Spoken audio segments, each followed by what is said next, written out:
Hi guys, welcome back to my channel. For those of you who are new here, my name's Yang. I'm a vascular surgery resident based here in DC, and I'm kind of just here on YouTube vlogging about my life, both in and out of the hospital, as well as some tips and tricks, eventually hopefully some style videos, and kind of just my life overall going through this crazy process that is residency.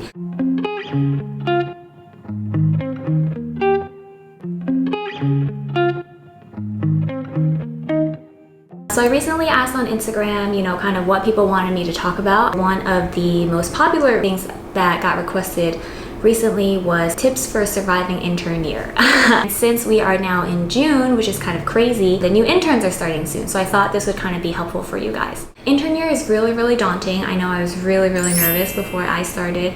And so I just have a video about tips and tricks, kind of things that I thought were helpful or things that I kind of wish I had known before I started my intern year. If you're watching this kind of towards the middle or end of your intern year, it may not be as helpful. Just a FYI, this is for people who are kind of new to intern year and want to get a sense of like different ways tasks can be done.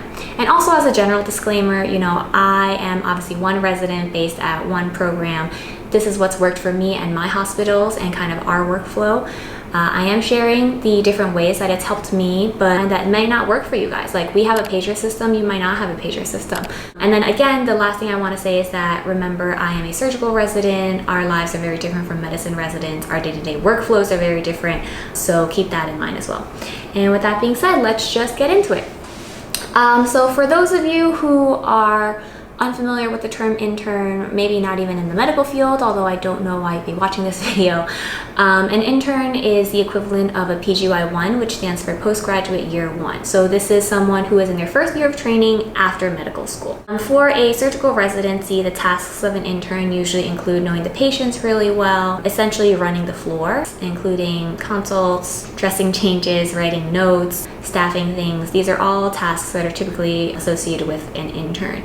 As you progress to like junior and senior levels, obviously you'll do more of like consult work, getting in the operating room and stuff like that. But as an intern, I would say most of the time you're dedicated to the floor. If you're really lucky, you'll get a rotation that will bring you into the operating room, but just enter with the expectation that you're running the floor.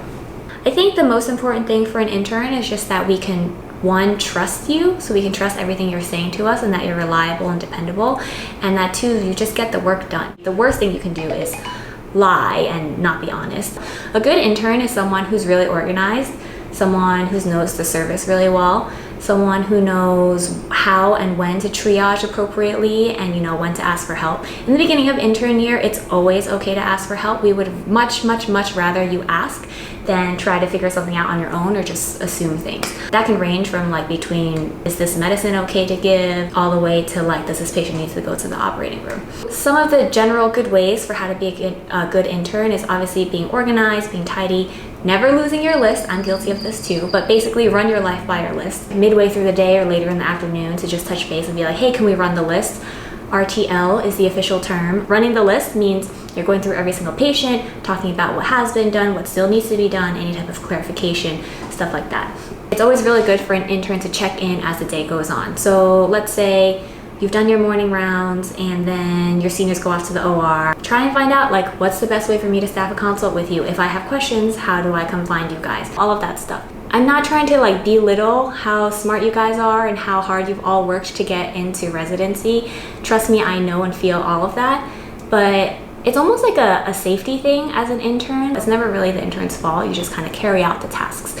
And so while it can kind of seem like we're just pushing tasks onto you as you like grow and develop and go through residency, you'll see there's like a thought process and understanding why we're asking for things a certain way. So kind of as my program director likes to say, part of learning how to be a doctor is understanding how the hospital works, knowing how things should get done, how they can get done, what's the best way to do them, and stuff like that. The bottom line is, honestly, the best intern is the one that can get the tasks done efficiently, correctly, without delay. Like I said, the job of an intern is just to keep the service going. Get consults called, get patients taken care of, prepare patients for the OR, and it's just a lot of like things to get pushed along. General tips for an intern, especially for surgical interns: know what kind of lists your seniors like and how many copies to print. For our hospital, there's like a certain type of list we like to print for one service that includes X, Y, and Z, and then, you know, something different for another service. So know what kind of list they like to print, how to get access to them. Sometimes if you have a medical student, they can help you out with that, and that's a great task to put them to. Another thing, it's a little bit sillier, but keep in mind the kind of pens that you have. So I have a collection of pens here. Just to kind of show you guys. I would always recommend keeping 2 or 3 on you, but I would say one of the musts is a color-coded pen, and we'll talk about this a little bit more why. I always recommend a pen that you can rely on. I have a Muji pen just because I'm trying to get rid of them, but really I recommend a ballpoint pen that doesn't smear, so when you're writing things, your list doesn't get crazy. And then I also recommend a not-so-great pen that you wouldn't hate getting rid of, so that when an attending or a senior borrows it and they forget to give it back to you, it's okay.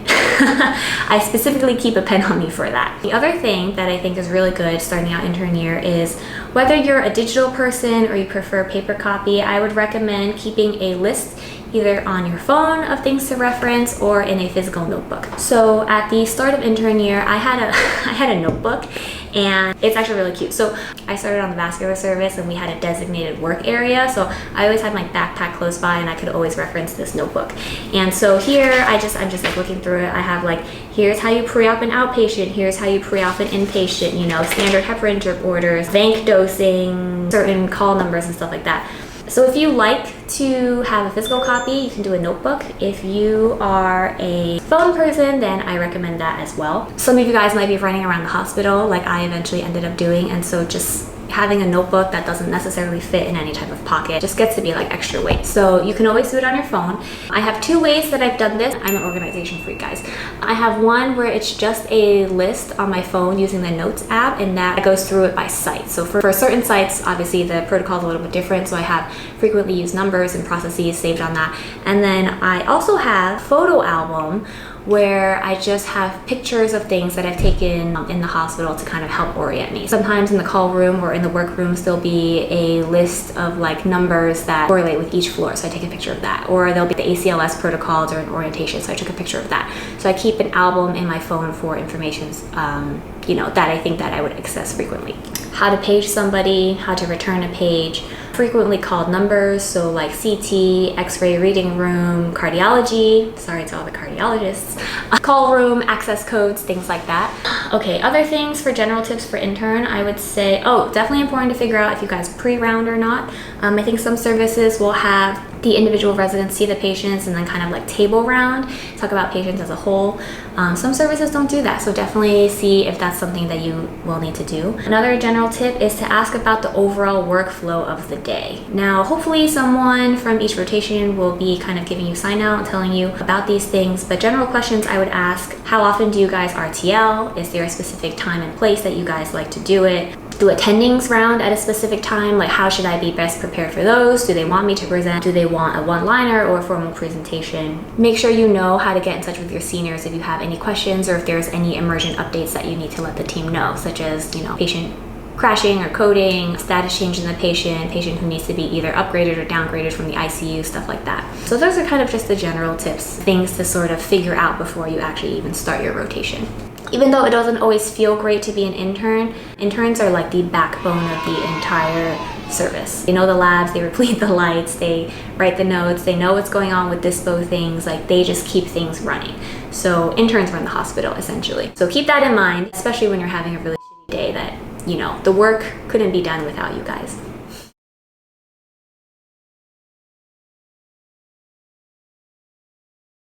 How to be efficient and how to organize your list. This is what I found to be best. So that I would do for this would be like